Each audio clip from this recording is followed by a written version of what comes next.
ಶರವಟಿ ಬೇಡ್ಕೋತಾ ಇದ್ದೇನೆ ದೇವ ಮಾರುತೀಶ್ವರ.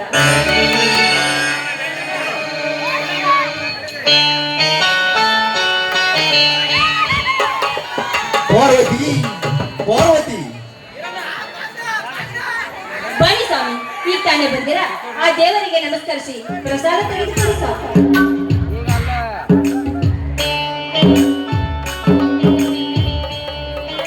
ಪ್ರಸಾದ ತೆಗೆದುಕೊಂಡು ನನಗೆ ಆಶೀರ್ವಾದ ಮಾಡಿ.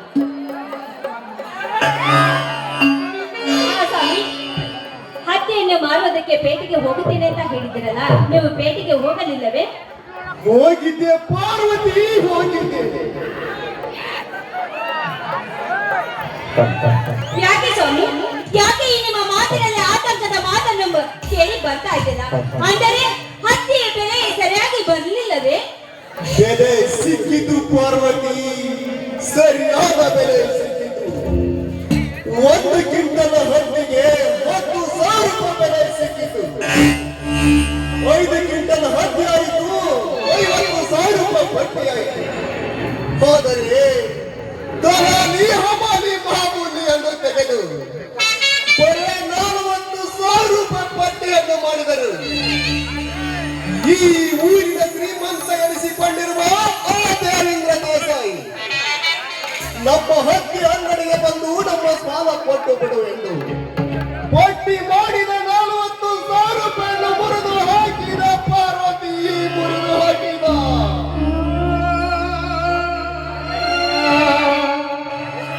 ಊರಿನಲ್ಲಿ ಜಾತ್ರೆ ಇದೆ, ಹಬ್ಬದ ಸಂತೆ ಮಾಡಬೇಕೆಂದು ಈಗ ಬಂದಂತೆ ಬೈದು ಕಳಿಸಿದ ಪಾರ್ವತಿ, ನನ್ನನ್ನು ಬೈದು ಕಳಿಸಿದ. ನಮ್ಮೂರಿನ ಧರ್ಮದ ದರ ಎನಿಸಿಕೊಂಡಿರುವ ರುದ್ರಗೌಡರ ಹತ್ತಿರ 1,000 ರೂಪಾಯಿ ಹಣವನ್ನು ಇಸಿದುಕೊಂಡು ಮಕ್ಕಳಿಗೆ ಜಾತ್ರೆಗೆ ಬಟ್ಟೆಯನ್ನು ತಂದೆ ಪಾರ್ವತಿ. ಸ್ವಾಮಿ, ಬಟ್ಟೆಯನ್ನು ಯಾಕೆ ತೆಗೆದುಕೊಂಡು ಬರಲು ಹೋಗಿದ್ದೀರಾ ನೀವು? ಬಟ್ಟೆಯನ್ನು ತರುವುದನ್ನು ಬಿಟ್ಟು ಶೆಂಕೆಯನ್ನು ತೆಗೆದುಕೊಂಡು ಬಂದಿದ್ದಾದ್ರೆ 1 ವಾರ ಮಾತ್ರ ಹೊಟ್ಟಿಗೆ ಆಗಿತ್ತು ನಮಗೆ. ಪಾರ್ವತಿ, ಹೊಟ್ಟೆಗೆ ಊಟ ಇಲ್ಲದಿದ್ದರೂ ಈ ಸಮಾಜಕ್ಕೆ ಏನು ತಿಳಿದಿಲ್ಲ. ಇರುವ 2 ಮಕ್ಕಳಿಗೆ ಜಾತ್ರೆಗೆ ಬಟ್ಟೆ ಇಲ್ಲವೆಂದರೆ ಈ ಸಮಾಜ ಏನನ್ನು ಬಲ್ಲದು? ಇರಲಿ ಬಿಡು ಪಾರ್ವತಿ, ಈ ಬಡವರ ಕಷ್ಟ ಇದ್ದಕ್ಕೆ.